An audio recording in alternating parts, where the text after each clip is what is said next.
Hello, this is going to be the last video, I believe. I don't see any reason why I need another one, but if you guys feel like I missed something and you want to hear more about something, I can definitely make a new video.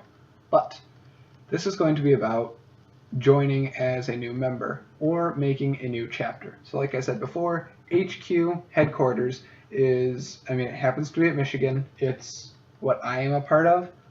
And there are a few other people as well, but it's kind of like the governing body of We'll Work for Food. We work on expansion, tax stuff, just all the stuff that you have to do when you're running a not-for-profit. Then you have chapters, which are all of the different individual groups that are at different universities.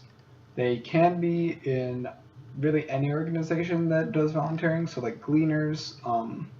I know some companies have volunteering groups. Salvation Army, Red Cross, stuff like that. Anyone who really volunteers, any group of volunteers, can form a chapter. But yeah, that basically, if I want to start a new chapter, because I either want to start a club in my university or I'm a part of, maybe I'm a part of Gleaners and I'm like, oh yeah, Gleaners should really, start logging the hours. We should be, we should get involved with We'll Work for Food. Then they would set up a chapter so that they can start logging their hours and kind of become integrated into our system. So that they can receive sponsorships, donations for the work that they do, for the volunteering that they do, sorry. So, I'm going to go through this one because it's a little bit faster. So, become the chapter rep. Again, that's basically just saying I would like to start a new chapter.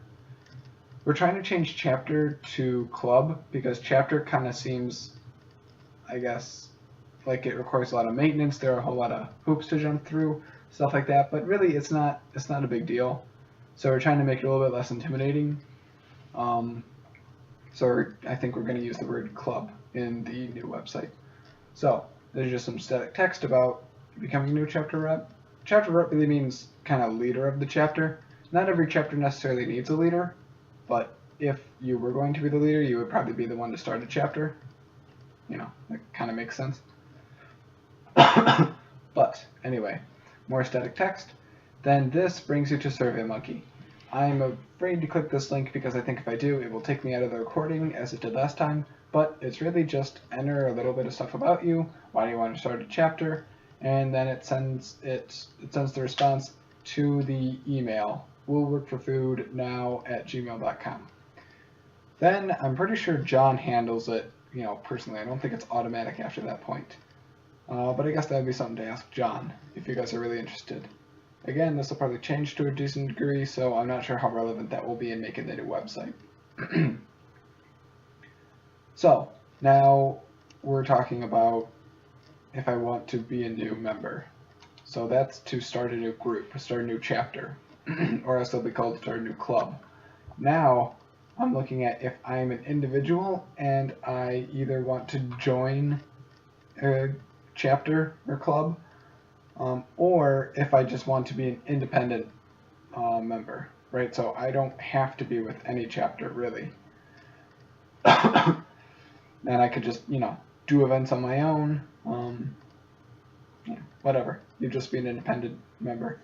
So I can click register here, or I can click register here. Either way brings me to this. So there's several steps. Step 1, create a profile. Step 2, find a work effort. Step 3, get sponsored. Step 4, finish. So I'll enter all of this stuff. Yeah, it kind of defines chapter a little bit. I can choose which one. University of Michigan chapter. First name, Luke Brennan. Sorry, I have to do this to to get to the next part.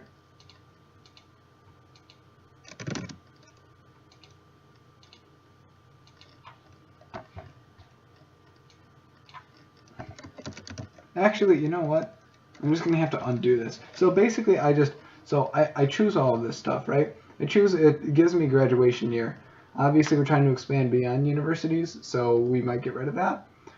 But it basically takes all this stuff, and then you submit it. Oh, sorry. Also, so it says choose chapter. I can choose no chapter and be an independent volunteer. which is cool. It allows a lot more flexibility. But anyway, I enter all this information, and then I click submit, and I am a new member of the University of Michigan chapter, or in this case, I'm just a new independent member. Then it says find a work effort. That shows you all of the work efforts that are going on in my new chapter. And then step 3 is get sponsored, which is basically saying, so when you say find a work effort, you sign up for a work effort as well. The problem is a lot of the time there aren't any on the calendar. Some of the other chapters really don't use the website a whole lot. I think I've talked about that before. But, you know, when you're expecting people to sign up for an event and there are no events to sign up for, they're kind of, you know, stuck. And they can, you know, they can make a new event, but maybe for the first time they would be a little bit hesitant to make an event. They're not quite sure, you know, how it works, or if other people would want to join the event, you know, stuff like that. So in the future, we're kind of trying to remove that step. But in any case, the way that it works right now is they're supposed to find a work effort. So join a work effort, and I guess if there isn't one, make one. And then step 3 is get sponsored. So like I showed in the getting sponsored video, they select a work effort, they select different people, you know, they enter emails of people who they want to send the donor request, the sponsorship request, and then they send the email, and then they're finished. So that's really all there is to creating a new profile. If you guys would really like me to walk through this, I can do it, but I don't think it's all that necessary. One thing that John mentioned is, John is the guy who made the old website, or, you know, this website.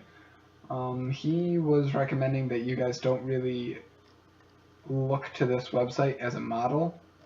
He said that it was kind of one of the first web-based projects that he had done, and it's kind of disorganized. He could have made it a lot easier, and plus, I mean, it's 6 years later, web development tools are fairly different. So I'm making this video so that you guys can understand the website, but I wouldn't really try and emulate it all that much, if that makes sense. So, as always, if you have any questions, let me know. And yeah, this should be the last video. So I hope this was helpful for you guys.